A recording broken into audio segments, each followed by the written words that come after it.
今回ご紹介するのは分割式のアリスレイアウト、そして無線接続というなかなかに嬉しいレイアウトのキーボードとなっています。ミステル MD600α リノを使っていきましょう。分割式としては無線になっていることもあってかなり使いやすいです。よっ、マニュアル。 USB Type-C コイルケーブル、交換用キーキャップ、キースイッチ、引き抜き具、そしてこれは多分足だね。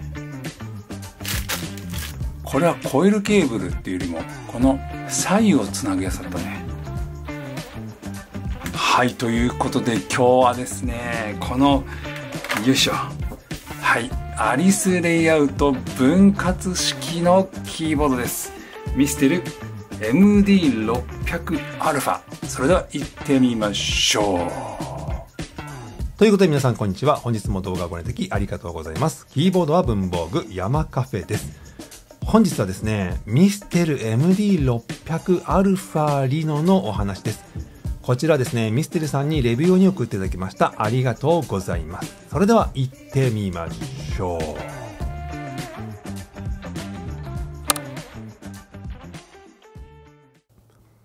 ミステル MD600α リノは 60% コンパクトアリス配列分割式のキーボードです。ファンクションキー、点キー、そしてカーソルキーは物理的にはなくてキーコンビネーションで入力します。Mac、Windows に対応しますね。無線有線に対応していて、もちろん技的マーク対応済みです。ホットスワップ対応になっていますので、好きなスイッチに変更が可能です。キーマップの変更も可能ですので、便利に使えると思います。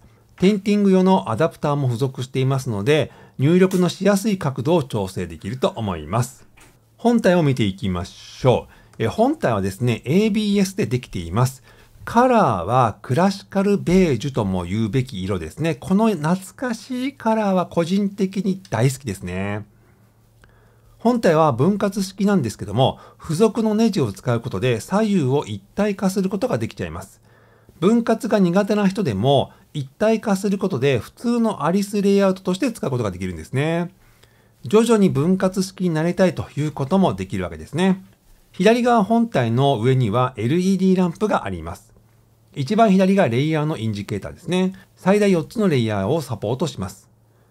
選択されているレイヤーによって色が変わるんですね。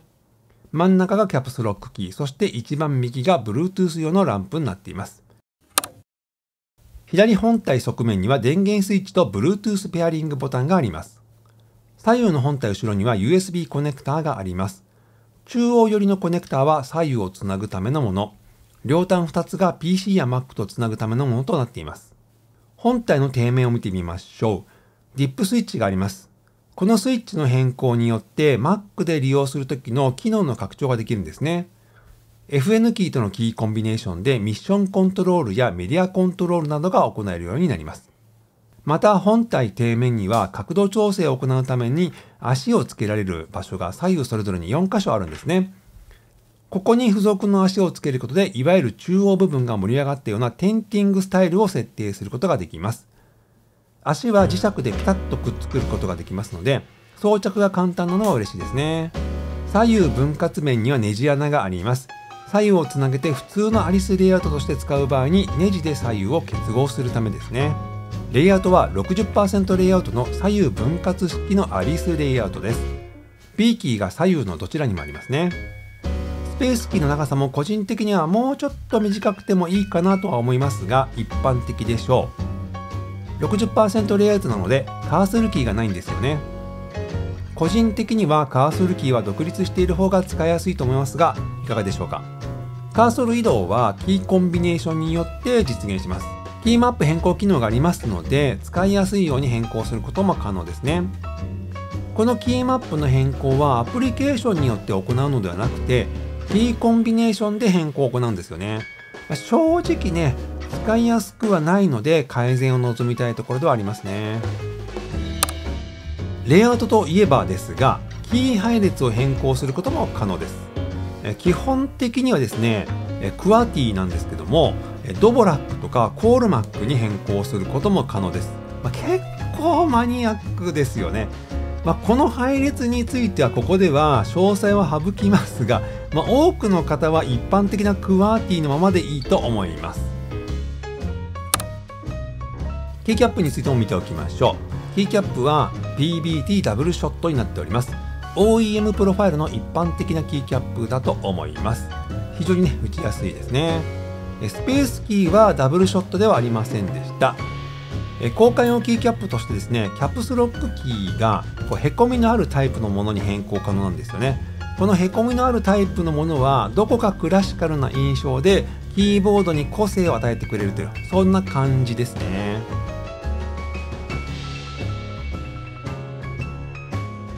スイッチについても見ておきましょう。サイレント赤軸です。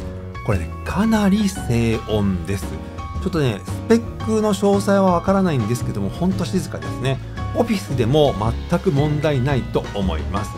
ただね、一方でメカニカルな印象っていうのはちょっと少ない感じかな。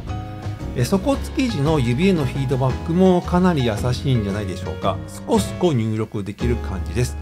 ちょっとね、擦れる感じもあるんですけども、とても静かでどこでも入力できるという、そんな感じですね。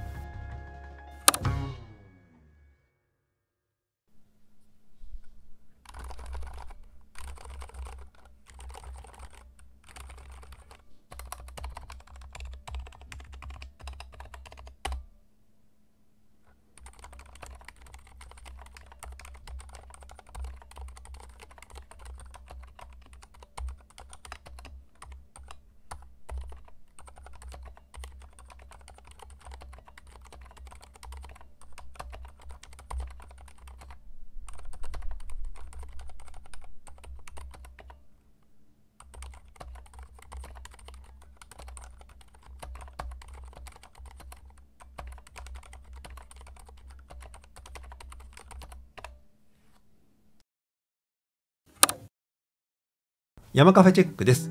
正直ですね、僕が触っている中での分割キーボードの一つの正解なんじゃないかなと思いますね。